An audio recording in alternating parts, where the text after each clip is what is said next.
Very good morning to students. I welcome you in Nasri online classes. Yes, students. Today we shall discuss on formal organization. हम किसके बारे में बात करेंगे? हमने यूनिट 5 स्टार्ट करी हुई है. उसके अंदर जो आज हम टॉपिक कवर करने वाले हैं फॉर्मल ऑर्गेनाइजेशन का टॉपिक कवर करने वाले हैं. उससे पहले in previous lecture we discussed already organising process.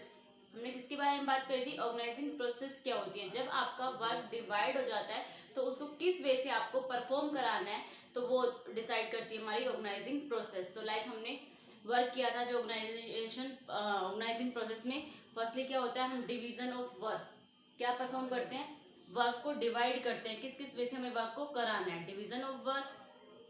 After that उसके बाद डिपार्टमेंटलाइजेशन के बाद हम क्या करते हैं, ड्यूटीज एंड रिस्पॉन्सिबिलिटीज असाइन करते हैं. After that establishing reporting relationship, किसका क्या रिलेशंस है. तो इजिली अंडरस्टैंड हो जाता है ऑर्गेनाइजेशन प्रोसेस से एक बिजनेस के ऑर्गेनाइजेशन को अचीव करने के लिए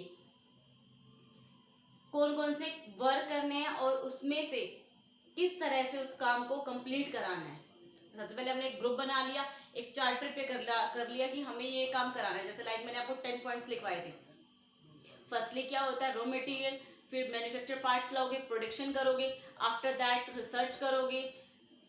तो ये सारी जो प्लानिंग थी आपकी, ठीक है, प्लानिंग थी जो आपकी, उस चीज को आपने ऑर्गेनाइज करा, ऑर्गेनाइजिंग सेटअप पे प्रिपेयर किया. तो अब उसके बाद जो स्टार्ट होता है वो ये कहते हैं कि जो ऑर्गेनाइजिंग प्रोसेस है वो फॉर्मल ऑर्गेनाइजेशन है या इनफॉर्मल ऑर्गेनाइजेशन है. बिल्कुल करेक्ट है. जो आपकी ऑर्गेनाइजेशन प्रोसेस है वो किसको शो करती है, वो आपकी फुली फॉर्मल ऑर्गेनाइजेशन को प्रेजेंट करती है. जो हमारी ऑर्गेनाइजेशन प्रोसेस होती है वो क्या होती है, फॉर्मल ऑर्गेनाइजेशन होती है. फॉर्मल ऑर्गेनाइजेशन क्या होता है, नाम से क्लियर हो रहा है, जहां पर बहुत फॉर्मल रिलेशन है हमारा, जहां पर हम क्या है, हमें वर्ड टू वर्ड कन्वे करना है, वर्ड टू वर्ड कन्वे करना है. इट मीन्स हम एक्स्ट्रा वर्ड्स का यूज नहीं कर सकते. जहां पर हमें पॉइंट टू पॉइंट टॉक करनी है, क्लियर है, वो होता है फॉर्मल कम्युनिकेशन. जहां पर हम बेफालतू की बातें जो हम नॉर्मली अपने घर में करते हैं वो हमारा कौन सा कम्युनिकेशन वे होता है, इनफॉर्मल कम्युनिकेशन में. हम अपने पेरेंट्स से, अपने ब्रदर सिस्टर से बड़े फॉर्मल होके बोलते हैं, इनफॉर्मल होके बोलते हैं. बट जो हमारा स्कूल में टीचर एक स्टूडेंट का जो रिलेशन होता है वो क्या होता है, फॉर्मल रिलेशनशिप. हमारा काम क्या होता है, सिर्फ आपको स्टडी प्रोवाइड करना, और आपका क्या होता है, आपका काम होता है कि उस चीज के लिए अटेंटिव रहना, उस चीज को डेडिकेट होके एक्सेप्ट करना. तो इस रीजन से एक हमारा रिलेशन क्रिएट होता है, फॉर्मल रिलेशन. टीचर और स्टूडेंट में फॉर्मल रिलेशनशिप होता है और इनफॉर्मल भी हो सकता है इन एनी केस. ओके, तो इस रीजन से जैसे जो भी हमारी मैनेजमेंट होती है, मैनेजमेंट और सुपीरियर एंड सबऑर्डिनेट, इन सब के बीच में कैसा कम्युनिकेशन होता है, फॉर्मल कम्युनिकेशन होता है. तो जो हमारी टॉप लेवल मैनेजमेंट है वो किसको डायरेक्शंस प्रोवाइड करती है, मिडिल लेवल मैनेजमेंट को. तो इट मीन्स क्या होता है, टॉप लेवल मैनेजमेंट किसको डायरेक्शंस प्रोवाइड कर रही है, मिडिल लेवल मैनेजमेंट को. एंड मिडिल लेवल मैनेजमेंट किसको दे रही है, लोअर लेवल मैनेजमेंट को. तो इस तरह से ये कैसा हो रहा है, जब अथॉरिटीज और responsibilities top to lower level पर डिसाइड होती हैं, top to lower level communication create होता है, तो वो कौन सा होता है, फॉर्मल कम्युनिकेशन. और इनफॉर्मल कम्युनिकेशन क्या होता है, इनफॉर्मल कम्युनिकेशन में कोई यहाँ से कह रहा है, कोई यहाँ से कह रहा है, कोई यहाँ से कह रहा है, तो वो क्या हो गया, इनफॉर्मल कम्युनिकेशन, जिसमें एक राइट वे नहीं होता. ओके, जिसमें कहीं से भी कोई अपनी बात को, कोई भी अपनी प्रॉब्लम को सोल्व करने के लिए किसी भी पर्सन को कह सकता है, चाहे वो हायर अथॉरिटी हो चाहे वो लोअर अथॉरिटी हो. क्लियर है. तो फॉर्मल ऑर्गेनाइजेशन की बात करेंगे आज हम, जिसमें डायरेक्शंस क्या होती है, टॉप टू बॉटम होती है, वो होता है आपका formal communication. Formal organisation, a formal organisation means an organisation, a formal organisation means an organization in which the responsibility, authority and mutual relationship among all the employees working in an enterprise are clearly defined. एक organising process के अंदर formal organisation कैसे create होता है उसके बारे में बात करेंगे. तो लाइक जैसे मैंने आपको बताया था, हमारा एक प्रॉपर स्ट्रक्चर प्रिपेयर होता है. सबसे पहले टॉप लेवल मैनेजमेंट होती है, उसके बाद डिपार्टमेंट डिवाइड होते हैं. तो लाइक डिपार्टमेंट होते हैं आपके परचेज डिपार्टमेंट, सेल्स डिपार्टमेंट. तो लाइक क्या है, जो परचेज डिपार्टमेंट का मैनेजर है, उसके अंडर कौन काम कर रहा है? एम्प्लॉयज। और जैसे इसका भी मैनेजर है, तो आप बताइए क्या पॉसिबल है जो परचेज का एम्प्लॉय है, क्या वो सेल मैनेजर के पास अपनी प्रॉब्लम लेके जा सकता है? ऐसा पॉसिबल है कि जो परचेज का मैनेजर है, बट वो किसका एम्प्लॉय है? परचेज डिपार्टमेंट का एम्प्लॉय है, लेकिन वो अपनी प्रॉब्लम किसके पास लेके जा रहा है? मैनेजर, सेल्स मैनेजर के पास। तो ऐसा पॉसिबल नहीं है फॉर्मल कम्युनिकेशन में। फॉर्मल ऑर्गेनाइजेशन कम्युनिकेशन वही होता है जिसमें परचेज से रिलेटेड कोई प्रॉब्लम है तो उसका एम्प्लॉय अपने कंसर्न डिपार्टमेंट के मैनेजर से ही क्लियर करेगा। तो जो भी प्रॉब्लम है वो किसको बताएगा? अपने कंसर्न डिपार्टमेंट से ही सॉल्व करवाएगा। तो इसमें क्या होता है, उसका रिलेशनशिप अपने फॉर्मल कम्युनिकेशन किसके साथ होता है? सिर्फ अपने ही डिपार्टमेंट के साथ। क्लियर है? तो formal organization mean an organization in which the responsibility, authority and mutual relationship among all the employees.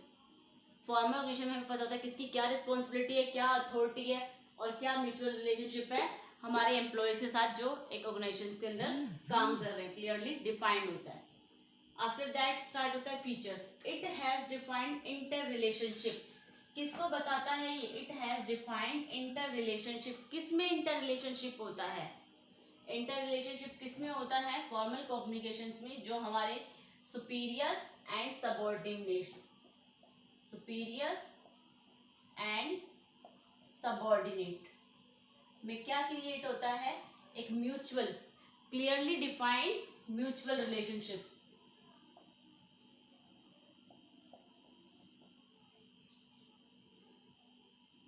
Clearly defined mutual relationship. हमें पता है कि परचेज डिपार्टमेंट का मैनेजर है, उसके अंडर उसके कौन वर्क कर रहे हैं? सुपरवाइजर। सुपरवाइजर के अंडर कौन काम कर रहा है? उसके सबऑर्डिनेट। तो इस तरह से फॉर्मल कम्युनिकेशन हो रहा है। मैनेजर किसको डायरेक्शन देगा? सुपरवाइजर को। और सुपरवाइजर किसको डायरेक्शन देगा?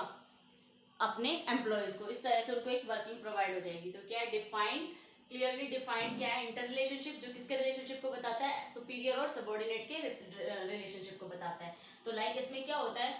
Everybody have know about who is superior and subordinate and his subordinates। Clearly पता होता है कौन किसका सुपीरियर और कौन किसका सबऑर्डिनेट है। और क्या होता है? everybody know about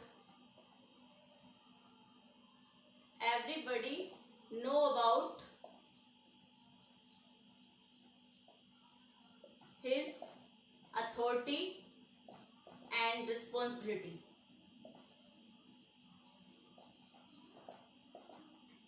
क्या होता है जब इंटर रिलेशनशिप होता है? सबको पता है कि लाइक क्या परचेज डिपार्टमेंट है, उसका मैनेजर, उसको पता है कि उसकी क्या रिस्पॉन्सिबिलिटी है, उसके अंडर जो उसका एम्प्लॉय काम कर रहा है उसको पता है कि उसकी क्या रिस्पॉन्सिबिलिटी और अथॉरिटी है। तो जो रिस्पॉन्सिबिलिटी और अथॉरिटी क्या होता है? काम करने के लिए हम कुछ राइट्स प्रोवाइड करते हैं, कुछ अथॉरिटीज प्रोवाइड करते हैं कि इस रूल्स रेगुलेशंस के अकॉर्डिंग आपको वर्क करना है। तो अथॉरिटी के साथ साथ वो क्या काम करता है? रिस्पॉन्सिबिलिटी अपनी पूरी करता है, अपने वर्क को कंप्लीट करता है। तो एवरीबडी नो, सबको पता है कि किसकी क्या अथॉरिटी और किसकी क्या रिस्पॉन्सिबिलिटी है। It is based on rules and regulation. जो फॉर्मल कम्युनिकेशन होता है वो बहुत ईजी होता है। जैसे मैंने अभी बताया था, हमारी टॉप लेवल मैनेजमेंट होती है, ठीक है, इसमें डायरेक्टर्स वगैरह हो, उन्होंने क्या बना दिया? डिपार्टमेंट्स बना दिए। तो डिपार्टमेंट में कैसा हो गया? हमने परचेज डिपार्टमेंट अलग कर लिया, सेल्स डिपार्टमेंट अलग हो गया, मार्केटिंग डिपार्टमेंट आपका अलग हो गया, फाइनेंशियल डिपार्टमेंट आपका अलग हो गया, प्रोडक्शन डिपार्टमेंट अलग हो गया। तो इनका परचेज से रिलेटेड वर्क कौन करेगा? Purchase department. इसको हमने अथॉरिटी दे दी, रिस्पॉन्सिबिलिटी दे दी। अब ये डिवाइड कर देगा अपने एम्प्लॉयज में। इस तरह से ये वर्किंग बड़ी स्मूथली रन हो जाएगी। तो क्या है? ये फॉर्मल कम्युनिकेशन है। जो क्या हो रहा है? जो भी अथॉरिटीज और रिस्पॉन्सिबिलिटीज डिवाइड हो रही है वो क्या है? टॉप टू बॉटम हो रही है, बड़ा फॉर्मल कम्युनिकेशन क्रिएट हो रहा है। तो नेक्स्ट वन जो हम बात करते हैं वो यही बात कर रहे हैं, it is based on rules and regulations. जो फॉर्मल ऑर्गेनाइजेशंस होती हैं, फॉर्मल ऑर्गेनाइजेशंस होती हैं, तो उनके अंदर क्या क्रिएट होते हैं? इजीली डिफाइन होता है कि रूल्स क्या है एक बिजनेस का और रेगुलेशंस क्या है। जब हम अपने रूल्स रेगुलेशंस पता है तो हमें किसके अकॉर्डिंग काम करनी है, हमें इजीली पता है कि हमारा ये रूल है, हमें इस रूल को ही फॉलो करना है। तो इट मीन्स क्या है, लाइक रूल्स मीन्स जो हमारे प्रिंसिपल्स है वो बहुत क्लियर है। प्रिंसिपल्स क्या होते हैं, वो बहुत क्लियर है कि हमें इस प्रिंसिपल्स के अंडर है कि वर्क करना है। लाइक यूनिटी ऑफ कमांड हो गया, यूनिटी ऑफ डायरेक्शंस हो गया। तो इस तरह से हम क्या होते हैं, इजिली स्मूथली वर्किंग कर सकते हैं। Next one is it is deliberately created. कैसे क्रिएट होता है, ये डेलिब्रेटली क्रिएटेड है। डेलिब्रेटली क्रिएटेड कैसे है, इट मींस डेलिब्रेटली क्रिएटेड इस तरह से है, इसका जो मेन मोटिव होता है वो क्या होता है कि मस्ट है, डेलिब्रेट है कि हाँ जब लाइक हम क्या कर रहे हैं, इंटर रिलेशनशिप क्रिएट कर रहे हैं, रूल्स रेगुलेशंस क्रिएट कर रहे हैं, तो डेलिब्रेटेड क्या है कि हाँ ऑब्वियसली ये चीज होगी ही होगी। तो लाइक क्या, जब हमें अपने ऑब्जेक्टिव को अचीव करना है, ऑब्जेक्टिव को क्या करना है, आपको अचीव करना है, तो ऑब्वियसली क्या करना होगा, सबको आपस में मिलजुल के एक म्यूचुअल अंडरस्टैंडिंग से वर्क क्रिएट करना होगा। Next one it is impersonal. क्या है ये, इम्पर्सनल है, मीन्स इसमें पार्शलिटी नहीं होती कि लोग अपने पर्सनल बेनिफिट के बारे में सोचें। Nobody know about only personal benefits.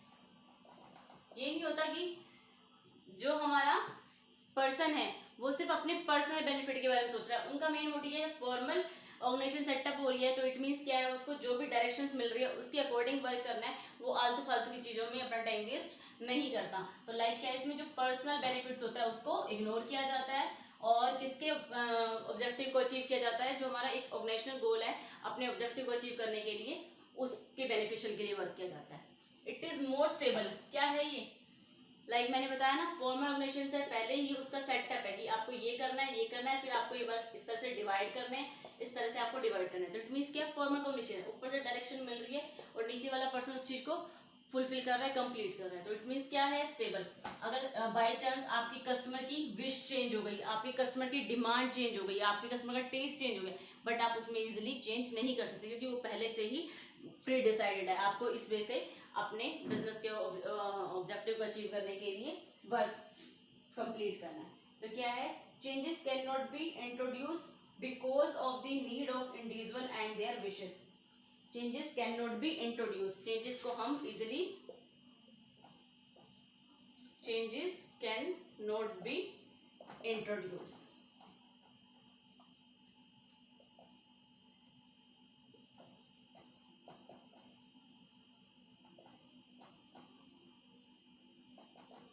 Changing the individual wishes, अगर किसी पर्सन की डिमांड चेंज हो गई, विश चेंज हो गई, उसके अकॉर्डिंग हम इजिली इसमें चेंज नहीं कर सकते क्योंकि हमारा रूल सोल्यूशन क्या है, स्टेबल है। It is based on division of work. किस पे बेस्ड है ये, डिवीजन ऑफ वर्क पे बेस्ड है। इसको इजीली पता है कि परचेज डिपार्टमेंट में का वर्क है, परचेज डिपार्टमेंट को दे दिया जाए, उसका मैनेजर उस वर्क को हैंडल करेगा। सेल्स से रिलेटेड या मार्केटिंग का जो वर्क है, मार्केटिंग डिपार्टमेंट को दे दिया जाए। फाइनेंस से रिलेटेड जो भी वर्किंग है वो फाइनेंस डिपार्टमेंट को दे दिया जाए। तो इस रीजन से हम क्या करते हैं, अपने वर्क को डिवाइड कर देते हैं। पर्सन से रिलेटेड, पर्सनल से रिलेटेड कोई वर्क है तो ह्यूमन रिसोर्स डिपार्टमेंट को दे दी जाए। तो इस तरह से हम इजिली क्या कर लेते हैं, it is based on division of work. किस पे बेस्ड होता है, डिवीजन ऑफ वर्क पे बेस्ड होता है। तो लाइक क्या होता है, हम अपने वर्क को, अपने जो भी हमारा वर्क होता है उसको इस तरह से डिवाइड करते हैं। Formal organization is the division of work. Formal organization क्या होता है, किसको क्रिएट करता है, formal organization division of work को क्रिएट करता है। क्लियर है, फॉर्मल ऑर्गेनाइजेशन है तो क्या हमें इजीली पता है कि हमारी वर्किंग कैसी होगी, क्लियरली डिफाइन है। परचेज डिपार्टमेंट को क्या वर्किंग करनी है, सेल्स डिपार्टमेंट का क्या काम है, फाइनेंस डिपार्टमेंट का क्या काम है, क्लियरली डिफाइंड है, हमें इसके ऊपर कुछ एफर्ट ही नहीं करना है। तो इस रीजन से कहते हैं कि फॉर्मल ऑर्गेनाइजेशन में क्या होता है, it is based on division of work. हमें पता है कि कौन सी, किसकी क्या रिस्पॉन्सिबिलिटी है, किसकी क्या अथॉरिटी है, उसके अकॉर्डिंग हमें किस तरह से अपना वर्क को कंप्लीट कराना है। तो इस तरह से it connects the efforts of different department, it connects the, it connects the effect of efforts of different departments each other. तो लाइक जो भी हमारी एक्टिविटीज थी, जैसे raw material, manufacture parts, production, research से प्रोडक्शन, आफ्टर दैट सेल, तो ये सारी चीजें जो भी आपकी वर्किंग थी, क्या है, इजिली आप इसको क्या कर सकते हो, वर्क ऑफ डिवीजन से क्रिएट कर सकते हो। जो फर्स्ट एक्टिविटीज थी आपने किसमें डाल दी, परचेज डिपार्टमेंट में। जो 3 एक्टिविटीज से रिलेटेड थी वो प्रोडक्शन डिपार्टमेंट में, जो सेल से रिलेटेड थी वो मार्केटिंग डिपार्टमेंट से, जो ह्यूमन बीइंग से रिलेटेड थी वो अपने पर्सनल डिपार्टमेंट में। तो इस तरह से वर्क के अकॉर्डिंग आपने उनकी अथॉरिटी रिस्पॉन्सिबिलिटी को डिवाइड कर दिया। तो it connects the efforts of different departments each other. तो किसको कनेक्ट करता है, जो जितने भी हमारे डिफरेंट डिपार्टमेंट्स हैं उनके एफर्ट्स को आपस में क्या करता है, मिलाता है। लाइक क्या करा, हमारा मेन मोटिव है अपनी सेल को हाई करना। तो फर्स्टली क्या है, आपको परचेज डिपार्टमेंट है, परचेज डिपार्टमेंट क्या करेगा, पहले रॉ मटेरियल परचेज करेगा, उसके बाद वो किसमें हेल्प करेगा, प्रोडक्शन डिपार्टमेंट में।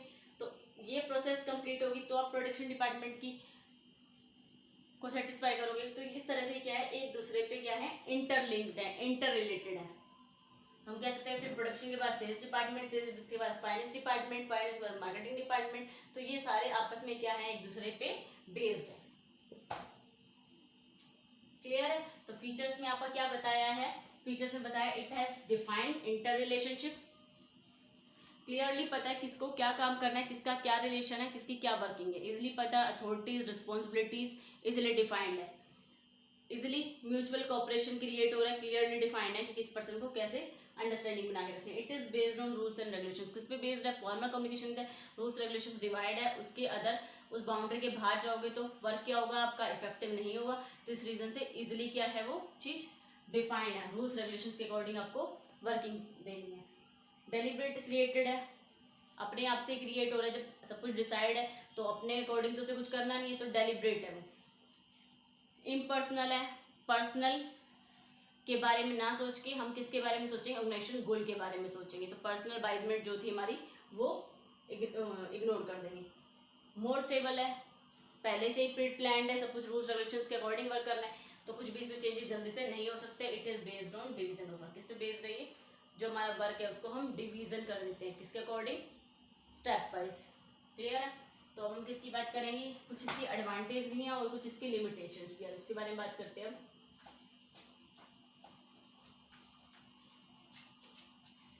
क्या एडवांटेज है,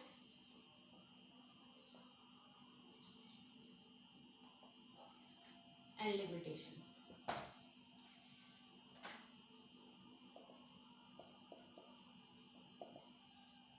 देखिए एडवांटेज किस तरह से हैं, और लाइक फर्स्टली देखिए अभी हमने जो फीचर्स करते हैं उसी से बना सकते हैं। इसमें इजीली डिफाइन होता है किस पर्सन की क्या अथॉरिटी है, क्या रिस्पॉन्सिबिलिटी है।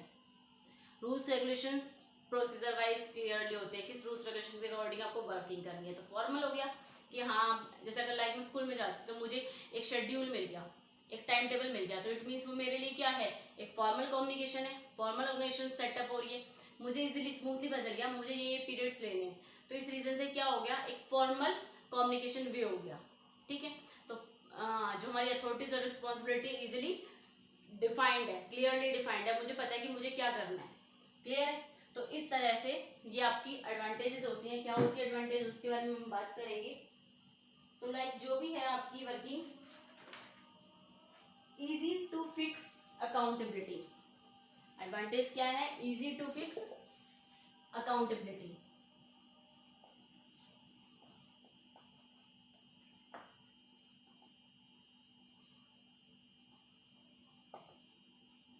हम क्या करते हैं, इजीली फिक्स कर लेते हैं अकाउंटेबिलिटी। अभी बात करते हैं कि क्या है, कभी भी ना ओवरलैपिंग नहीं होती वर्किंग, क्योंकि ऑलरेडी डिसाइड है किस पर्सन को क्या काम करना है, परचेज डिपार्टमेंट का क्या काम है, फाइनेंस डिपार्टमेंट का क्या काम है। तो इसलिए वो क्या करते हैं, उस काम को अचीव कर लेते हैं। तो नो ओवरलैपिंग ऑफ वर्क,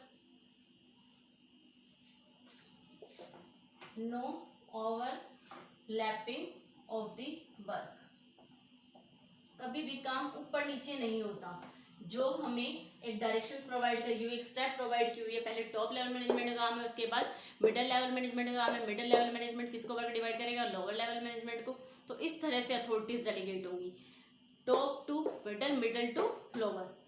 तो easy to fix accountability, no overlapping of work, कभी भी क्या होता है, काम को ओवरलैप होने की प्रॉब्लम नहीं आती। Easy to get goals, easy to get goals, easily हम अपने गोल्स को अचीव कर सकते हैं, easy to get goals, easily हम क्या कर सकते हैं, अपने गोल को अचीव कर सकते हैं। यूनिटी ऑफ कमांड पॉसिबल,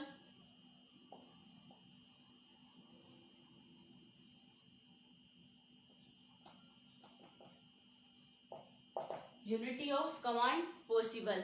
तो लाइक ये जो पॉइंट्स है किस तरह से आप क्लियर कर रहेंगे, अभी हम बात करते हैं इनके बारे में। तो लाइक जो भी है आपका ये पॉइंट है, स्टेबिलिटी इन ऑर्गेनाइजेशन, क्या होती है हमारे ऑर्गेनाइजेशन में, स्टेबिलिटी बनी रहती है।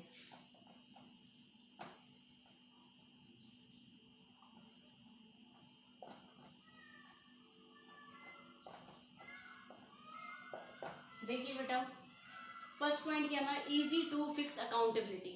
हम इजीली एक पर्सन की, चाहे वो टॉप लेवल मैनेजमेंट है, मिडिल लेवल मैनेजमेंट है या लोअर लेवल मैनेजमेंट है, इजीली हम क्या कर सकते हैं, उसकी अकाउंटेबिलिटी फिक्स कर सकते हैं कि एक पर्सन का क्या काम है। अकाउंटेबिलिटी क्या होती है, जब हम किसी को क्या प्रोवाइड करते हैं, जब हम किसी पर्सन को रिस्पॉन्सिबिलिटी के साथ साथ क्या प्रोवाइड करते हो, अथॉरिटी। तो आप क्या करते हो, लाइक क्या हुआ, आपका परचेज मैनेजर क्या है, आपका परचेज मैनेजर है। तो परचेज मैनेजर के अंडर एक एम्प्लॉय काम कर रहा है, तो परचेज से रिलेटेड सारा वर्क कराना किसके हाथ में है, परचेज मैनेजर। अगर परचेज मैनेजर का एम्प्लॉय कोई गलती करता है तो किसकी अकाउंटेबिलिटी बनती है, अकाउंटेबिलिटी बनती है टॉप लेवल मैनेजमेंट को बताने की, परचेज मैनेजर की। तो इस तरह से हम उसकी रिस्पॉन्सिबिलिटी और अथॉरिटीज डिवाइड करेंगे कि वो इजीली किसको अचीव कर ले, अपनी अकाउंटेबिलिटी को अचीव कर ले। अकाउंटेबिलिटी होती है जवाब देना, जो वर्किंग कराई है वो इफेक्टिव नहीं हुई, किस रीजन से नहीं हुई, क्या प्रॉब्लम थी, तो इस रीजन से उसको क्या करना है, जवाब देना पड़ेगा। तो परचेज मैनेजर के अंडर कौन काम कर रहा है, एम्प्लॉय।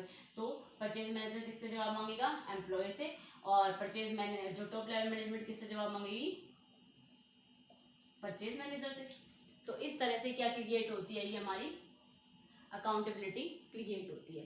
तो लाइक क्या है, परचेज मैनेजर, परचेज मैनेजर का एम्प्लॉय परचेज मैनेजर को ही जवाब देने के लिए लायबल है। ऐसा नहीं है कि परचेज मैनेजर का एम्प्लॉय सेल्स मैनेजर को जवाब देगा, ऐसा कुछ नहीं है। जैसे हमें जिस तरह से हमें अथॉरिटीज डिवाइड की गई हैं, रिस्पॉन्सिबिलिटी डिवाइड की गई है, जिसके अंडर की गई हैं, वह उसी के लिए हमें अपने अकाउंटेबिलिटी को पे करना है। Next one, no overlapping of work. जब इजीली स्मूथली हमें पता है कि किस पर्सन का क्या वर्क है, एक पर्टिकुलर प्रोसेस हो रही है टॉप टू बॉटम, हमें पता है किस पर्सन का क्या काम है, तो किसके चांस नहीं होते ऊपर नीचे काम होने के। अगर इनफॉर्मल कम्युनिकेशन होगा तो लाइक क्या हो गया, परचेज एक्टिविटी बाद में हो रही है, प्रोडक्शन एक्टिविटी पहले हो रही है। तो इस तरह से जो एक्टिविटीज होती हैं ये कंफ्यूजन क्रिएट करती है। हम स्टेप वाइज करेंगे, पहले परचेज एक्टिविटी होगी, फिर उसके बाद प्रोडक्शन एक्टिविटी होगी, प्रोडक्शन के बाद सेल्स एक्टिविटी होगी, फाइनेंस हमने कैसे क्रिएट करा, ह्यूमन रिसोर्स मैनेजमेंट की रिक्वायरमेंट है। तो ये सब स्टेप वाइज हमें क्या करनी है, वर्किंग करनी है। तो हमारे किसके चांस नहीं होते, वर्क के ओवरलैपिंग होने के चांसेस नहीं होते। Next one, easy to get goal. जब सारे आपस में म्यूचुअल अंडरस्टैंडिंग बना के, म्यूचुअल इंटर रिलेशनशिप क्रिएट करके एक दूसरे के लिए वर्क करते हैं, तो हम कह सकते हैं इजीली अपने गोल को अचीव कर सकते हैं। यूनिटी ऑफ कमांड पॉसिबल, एक प्रिंसिपल है आपका, मेन मैटर करता है यूनिटी ऑफ कमांड। जो कमांड देने वाला है वो कौन है। अगर हमारे अंडर एक पर्सन होगा कमांड दे रहा है जो हमें वर्क की, यूनिटी ऑफ कमांड। तो लाइक क्या है, प्रिंसिपल था आपका, तो इस प्रिंसिपल का रूल क्या आता है, यूनिटी ऑफ कमांड। जो हमें डायरेक्शंस मिल रही है, तो डायरेक्शन देने वाला ए और बी पर्सन है, तो एक एम्प्लॉय को काम करना है, उसको कौन डायरेक्शन दे रहा है, सिर्फ ए पर्सन ही डायरेक्शन दे रहा है। अगर उसको बी भी डायरेक्शन दे रहा है तो वो पजल हो जाएगा, कंफ्यूज हो जाएगा, उसको काम कैसे करना है। तो क्या ऐसा होना चाहिए, यूनिटी ऑफ कमांड, हमेशा हमें एक ही पर्सन होना चाहिए जो हमें काम करने के लिए कमांड प्रोवाइड करेगा। तो यूनिटी ऑफ कमांड जब होती है तो उससे हम इजिली अपने ऑब्जेक्टिव को अचीव कर सकते हैं। तो ये भी हमारे लिए एडवांटेज है फॉर्मल कम्युनिकेशन की। तो इजीली क्या कर सकते हैं, हम अपने ऑब्जेक्टिव को अचीव अचीव कर सकते हैं। लाइक जो आपका था, एक मैंने प्रिंसिपल बताया था, स्केलर चेन ऑफ अथॉरिटी। तो लाइक क्या है, ए बी सी डी ई, ये क्या हो गया था, एफ जी। तो इस तरह से आपका जो स्केल था, A B C D E F G H I J K, तो इस तरह से ये आपका स्केलर चेन चल रहा था। एक इसको अथॉरिटी देगा, unity of command, A B को कमांड देगा, बी सी को कमांड देगा, सी डी को, डी ई को। तो इसके अंडर वर्क होता है हमारा। अथॉरिटी और रिस्पॉन्सिबिलिटी डेलीगेट होती हैं, डिसेंट्रलाइज्ड होती हैं, बट किस वे से डेलीगेटेड होती हैं, स्टेप टू स्टेप। ए के अंडर बी, बी के अंडर सी और सी के अंडर डी। तो इस तरह से स्केलर चेन से हम वर्क कंप्लीट कराते हैं। नेक्स्ट वन क्या है, stability in organisations. Formal organisations है तो हमारी क्या बनी हुई है, स्टेबिलिटी बनी हुई है। हमारी जो फॉर्मुलेशन बनी हुई है, जो एक्चुअल में हमारा ऑर्गेनाइजेशन स्ट्रक्चर प्रिपेयर है, हमें उसके अकॉर्डिंग ही वर्किंग कंप्लीट करानी है, हमें उसमें कोई भी चेंज नहीं करना। तो इस तरह से क्या है, हमारे ऑर्गेनाइजेशंस में क्या क्रिएट है, स्टेबिलिटी क्रिएट है। ओके, तो क्या हो गया, लाइक इसकी एडवांटेज क्या हो गई, इजीली हम किसी पर्सन की अकाउंटेबिलिटी को डिसाइड कर सकते हैं। इजी टू फिक्स अकाउंटेबिलिटी, कौन किसके को जवाब देगा, कौन किसके अंडर वर्क करेगा। क्या होता है, जब एक इजी गोइंग प्रोसेस होती है वर्क को डिवाइड करने की, जब एक क्या फॉर्मल कम्युनिकेशन है, हर कोई डिसाइड कर रहा है, ए बी को काम दे रहा है, बी सी को काम दे रहा है, सी डी को काम दे रहा है, डी ई को काम दे रहा है, तो क्या है, ये बहुत इजीली एक फॉर्मल ऑर्गेनाइजेशन है, फॉर्मल रिलेशनशिप है। तो इट मीन्स क्या क्रिएट कर रहे हैं हम वर्क में, ऐसा थोड़े ना कि ई ए के पास चला गया या डी ए के पास चला गया, इस तरह से वर्किंग नहीं हो रही, तो कोई भी चांस नहीं है हमारे ओवरलैप होने के। इजीली हम अपने ऑब्जेक्टिव को अचीव कर सकते हैं। यूनिटी ऑफ कमांड, एक कमांड देने वाला हमेशा काम को जब हम कर रहे हैं तो एक कमांडर होना चाहिए हमारा। जैसे ए ने बी को कमांड दी, बी ने सी को कमांड दी, सी ने डी को कमांड दी, ऐसा थोड़ी ना कि डी सी की भी मान रहा है, बी की भी मान रहा है, ए की भी मान रहा है, ऐसा प्रोसीजर नहीं होना चाहिए। ओके, ऑर्गेनाइजेशंस में क्या होनी चाहिए, हमारी स्टेबिलिटी होनी चाहिए। जब भी किसी एक्टिविटी की एडवांटेज होती है तो उसके साथ साथ रन होती हैं उसकी लिमिटेशंस। तो इसकी लिमिटेशंस क्या है, उनके बारे में बात करते हैं अभी हम। लिमिटेशंस क्या हो सकती हैं, ये तो प्रॉपरली डिसाइडेड है किस किस वे से आपको वर्क करना है, क्लियर है। तो लाइक क्या होती है, लिमिटेशंस क्या हो सकती हैं, जितने भी ये रूल्स रेगुलेशंस लगाए हुए हैं तो उनको बर्डन रहता है, वो कभी भी जो एक्चुअल में इनिशिएटिव अपनी इनिशिएटिवनेस नहीं दिखा सकते। अगर उनमें कोई टैलेंट है तो वो अपने टैलेंट को प्रूफ नहीं कर सकते, उनका टैलेंट क्या हो जाता है, एक्सप्लॉइट हो जाता है, क्योंकि उन्हें क्या करना होता है, हमेशा फिक्स, उनकी फिक्स अकाउंटेबिलिटी की हुई है कि आपको ये काम करना है, क्लियरली डिफाइंड है। जो एक्टिविटी क्या है, एक्टिविटी क्लियरली डिफाइन है, तो इस रीजन से क्या हो सकता है, वो अपनी एक्टिविटीज को परफॉर्म नहीं कर पाते। तो लाइक क्या क्या हो सकते हैं इसके point, delay in work, lack of initiative, mechanization, delay in work, delay in work,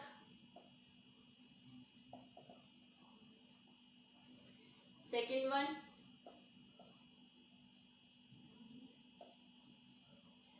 initiative, lack of initiative,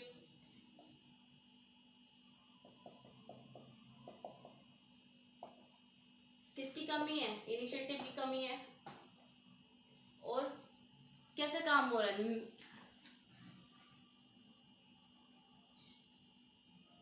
mechanisation of relation है, कैसा रिलेशन है हमारा,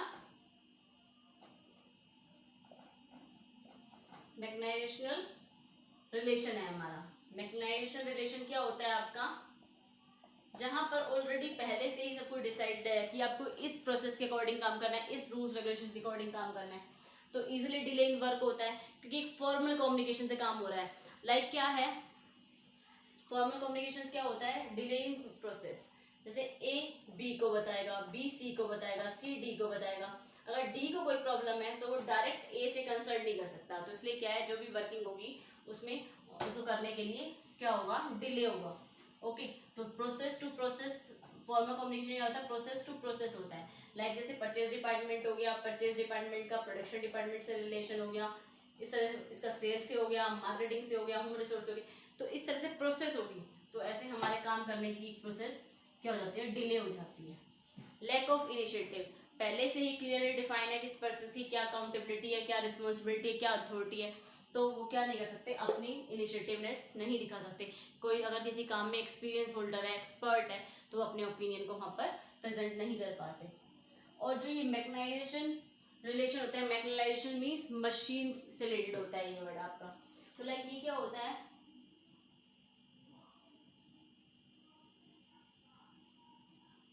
तो लाइक यहाँ पर यही है, एक तरह से डिपेंड बना के रखना कि आपको अपना ओपिनियन नहीं देना।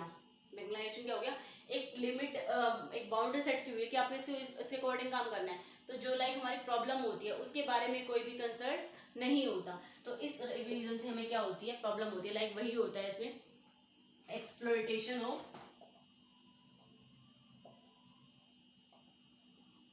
एम्प्लॉयज। किस तरह से एक्सप्लॉयटेशन होती है, क्योंकि वो एक अपनी पर्सनली एडवाइस नहीं सकते, अपनी पर्सनली कोई उनका टैलेंट है उसको वहाँ पर प्रूफ नहीं कर सकते। Okay, thank you students. आज हमने किसके बारे में बात करी थी, फॉर्मल कम्युनिकेशन के बारे में। नेक्स्ट में हम इनफॉर्मल कम्युनिकेशन के बारे में बात करेंगे। Okay, thank you so much.